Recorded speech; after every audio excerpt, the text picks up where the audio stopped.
Is your dream car worth 3 times as much as you think it is?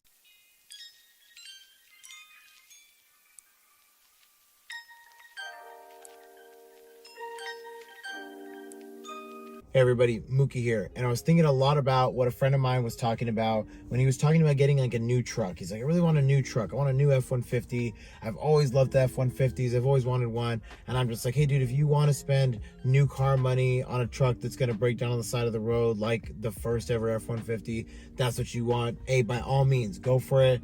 I applaud you by all means. You want to get a Ford Raptor and get Ford wrapped around a tree, that's fine. Go for it. Like, don't let anyone stop you. Problem is that I didn't like what his mindset was about trying to get the Ford F-150. His mindset was, when this market stabilizes, when this car market goes down, then I'll go ahead and look at whatever I want to I want to get. Are you serious right now, bro? Like, are you serious right now? And what I was trying to tell him, and what I'm trying to say in this video, is to show not only the value of what some of the cars that we might want, and some of the cars that even might, me personally, that like are my dream car, a car that I want to eventually own, is that waiting for the car market to change, waiting for a downfall in used or new car prices is not really going to look like the future that you expect it to look like. And I'm going to show you that with my personal favorite car, with my dream car above dream cars, a 1999 Acura NSX. This is the NSX with the pop-up headlights, the crazy looking Ferrari paint red on it, the original first gen model NSX, the OG, the GOAT, the Whistler, the Rizzler, the best one. Oh my God! Wow! And the reason I bring up this vehicle is because around the time that I was fixing to actually wanting to save up all my money and buy one, this vehicle went for about $50,000. This 272 horsepower, 224 pound-feet of torque, V6, 3.2 liter engine on a composite frame, light as a feather. Thing rocks the body off of any track, any street, any road that it finds itself on, for not having that much impact as far as horsepower, but having an even less impact on body roll, image, weight, all the above. In essence, the perfect budget supercar. When the NSX came out, it was like being able to purchase a Porsche Carrera for a Honda Odyssey price. This vehicle, and I couldn't find an exact number, but premiering at about $35,000 to maybe $40,000 in today's money, then in 1999 for purchase, was an incredible steal. It was unprecedented and unheard of to be able to afford a vehicle of this caliber. Granted, right now in this day and age, you could get a vehicle worth $14,000 to about $21,000 and probably get the same or double the horsepower, the same or even better features and bells and whistles. But it's not about comparative and contrasting the, oh well, I could get this cheaper made vehicle or this differently made vehicle that probably won't be rear wheel drive. It probably won't be a sport coupe like this one is, not weigh as little, and honestly just not have the spirit and drivability behind this car. In saying all that, the essence of this vehicle was kind of lost and underrated on the aftermarket, on the used market. I see a lot of owners right now with NSXs, with modified, supercharged, just an apothecary of different kinds of NSXs all over the place. And when I speak to some of these owners, I realize that they all came in at around the time that I had planned to come in to the market of the NSX, which is about between 2017 to 2019.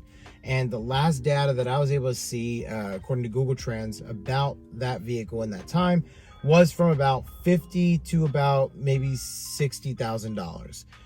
You could find some for less, you could find some for more, depending on mileage, care, temperament, all that good stuff. But 50, probably 42 is where I was looking at the ones that I was going to be able to afford, the ones that I was going to be able to purchase at that time. And I was making $14 an hour at that time.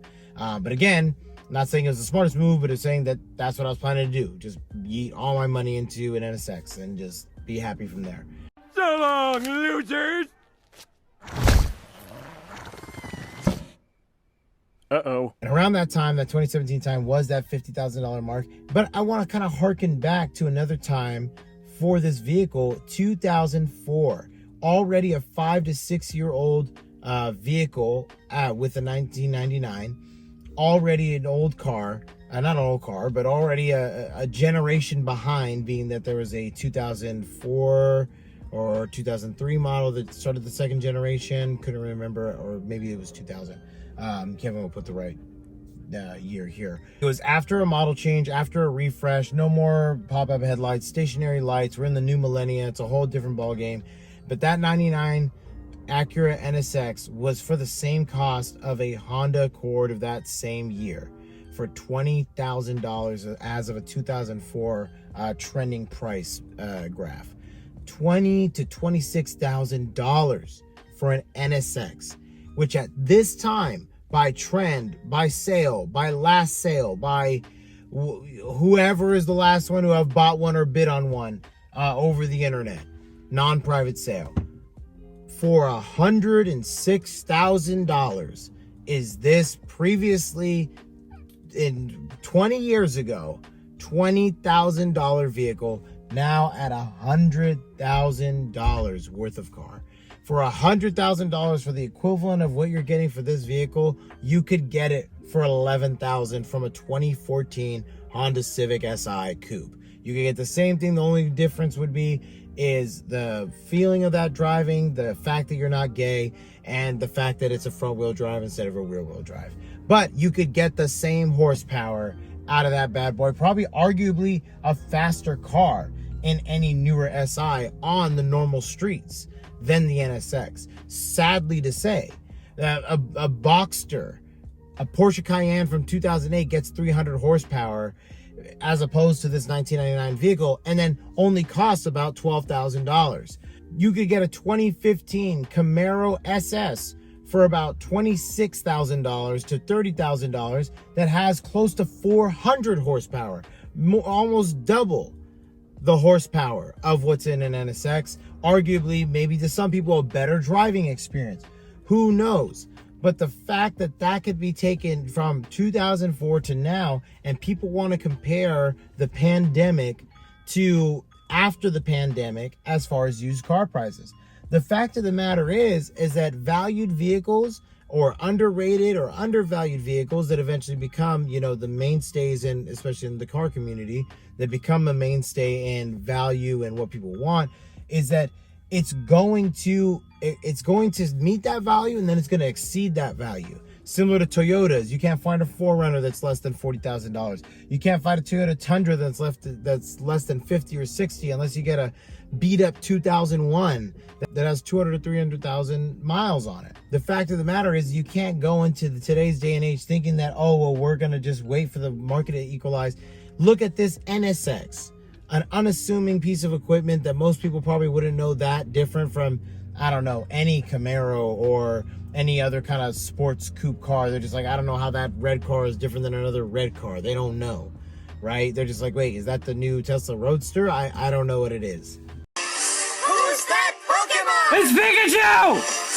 It's Clefairy! It wouldn't make a difference to the normal person, but the normal car person thinking that the pandemic was this only event that caused used car prices and car prices in general to skyrocket is not the case. When you just look at this map from 2004 to 2017 to 2021, these three diametrically different periods in our economy and our social consciousness and how we were, operating as far as goods, services, economy, ups, downs, that my favorite car, my dream vehicle, just continuously becomes as unattainable as when I made $14 an hour. And it doesn't matter how much I've increased my money and my dollars per hour accordingly, because I'm still basically making the same thing while everything still gets expensive, no matter how much pay raise you get. So I shared with my friend and I told him, I said, what's going to make the difference, what's going to change your ability to afford the vehicle that you want is your income. It's me. Hi, I'm the problem, it's me. waiting for the world to change in cars, waiting for the price to drop down. It's not a thing anymore. We don't live there anymore. We haven't lived there since 2006, 2009, maybe. We haven't lived in that world because the car enthusiast game has blown up beyond measure. There's so many people in this game, in this cut, trying to make it, trying to do something, trying to just be a part of it while it's dying out, while electric vehicles are taking over this whole dang world, and every car manufacturer is going to be too scared to produce a gas engine or just build a better gas engine. You know, the Bugatti is going to be electric, probably the next one. If it's not already, there's already an electric Lamborghini concept out. Piece of crap. So all that to be said is that one of my favorite cars that I'll never have continues to escape my grasp, not because of the pandemic or inflation, but because of just the natural trend of how these things goes, that your value, the value that is there when you see it, it's gonna get recognized, it's gonna keep going up. So the only value that's gonna change you being able to afford what you want is gonna be your income, what you're doing. You know, how many OnlyFans subscriptions are you really selling? You gotta get out there, you gotta grind, you gotta bleach the booty hole, you gotta do what's necessary to make it happen. That's all for me today, guys. I'll see you in the next one. Goodbye.